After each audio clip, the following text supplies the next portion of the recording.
భగభగలాడే అగ్నిగుండం లాంటి సూర్యుని పరిశోధించేందుకు భారత అంతరిక్ష పరిశోధన సంస్థ ఇస్రో ఆదిత్య-L1 వ్యోమనౌకను పంపించడం తెలిసింది. ఈ ప్రయోగంలో నేడు కీలక పరిణామం చోటు చేసుకుంది.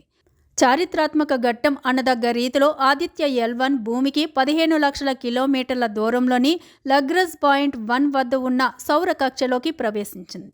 ఈ లగ్రాంజ్ పాయింట్ 1 నుంచి ఆదిత్య-L1 సూర్యుడి ఉపరితలం గురించి పరిశోధనలు చేపట్టనుంది. గత ఏడాది సెప్టెంబర్ 2న శ్రీహరికోట రాకెట్ ప్రయోగ కేంద్రం నుంచి ఆదిత్య-L1 నింగికి ఎగిసింది.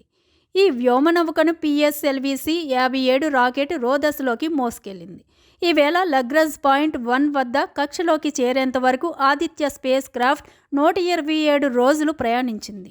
ఇస్రో వివిధ విన్యాసాలతో ఆదిత్య-L1ను లగ్రాంజ్ పాయింట్ 1 దిశగా తీసుకెళ్లింది. ఇందులోని high energy orbiting X-ray spectrometer సూర్యుడిపై ప్రజ్వరిల్లే జ్వాలలను చిత్రీకరించింది. ఇక సోలార్ విండ్ అయన్ స్పెక్ట్రోమీటర్ సౌర గాలులను అధ్యయనం చేస్తుంది.